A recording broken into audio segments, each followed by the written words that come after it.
যেই মানুষটা লতা পাতা শাকসবজি খেয়ে থাকতো সব সময় এবং কি যা পাইতো চোখের সামনে, হাতের সামনে, হাতের মুঠে যা পাইতো তাই খেয়ে ফেলতো। আর সেই মানুষটার মুখে রুচি নাই। সে মানুষটা না খাইতে না খাইতে ভাই অসুস্থ হয়ে গেছে। হ্যাঁ, আমি মনির ভাইয়ের কথা বলতেছি। আপনারা অনেকে চিনেন মনির ভাই।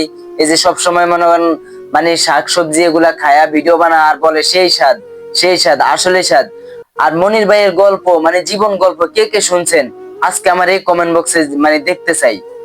কে কে মনির ভাইয়ের জীবন গল্প শুনছেন, মনির ভাইয়ের মানে পুরা ইতিহাস শুনছেন, তারাই মনে করেন এই কমেন্ট বক্সে বলবেন। আর মনির ভাইয়ের জীবন গল্পটা ভাই অনেক কষ্টের, অনেক। মানে মানুষটা মানে বেশিরভাগে না খাইয়া থাকে।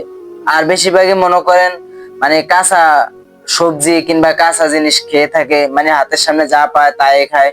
আর মনে করেন ভাত টাত খুবই কম পায়, কারণ উনি বেশিরভাগে ভাত টাত না খেয়ে থাকে, কারণ মানে খুবই অভাবের সংসার ওনার। আর সেই মানুষটা অনেক অসুস্থ, হসপিটালে পড়ে আছে। আর এবং কি তার কোনো মানে ফ্যামিলি নাই। মানে ফ্যামিলি বলতে তার ওয়াইফ আছে আর তার একটা ছোট একটা বাবু আছে। এই অত একটা মনে করেন মানে তার আত্মীয় স্বজন কেউ নাই। সে মনে করেন অনেকদিন ধরে হসপিটালে পড়ে রয়েছে আর অনেক অসুস্থ। আপনারা সবাই একটু দোয়া করবেন ভাই। লোকটা একদম মাটির মানুষ, একদম মাটির মানুষ। আর খুবই ভালো মনের একজন মানুষ, ঠিক আছে। মনির ভাই, আপনারা অনেকে চিনেন মনির ভাইকে। মনির ভাই মানে অনেকে চিনেন, মানে মানে কাঁচা খাবার খেয়ে থাকে আর বলে সেই স্বাদ। সবাইকে আসলে বিনোদন দিয়ে থাকে। লোকটা এত পরিমাণ ভালো একজন মানুষ তা বলার মতো না। আর মনির ভাইয়ের ইতিহাস, মনোরঞ্জন মনির ভাইয়ের জীবন গল্প যারা না শুনছেন তারা শুনবেন। দেখবেন ভাই আপনি অটোমেটিক কান্না করে দিবেন মনির ভাইয়ের যদি জীবন গল্প শুনে থাকেন। আর খুবই ভালো মনের একজন মানুষ। সবাই একটু দোয়া করবেন ভাই মানুষটার জন্য, ঠিক আছে।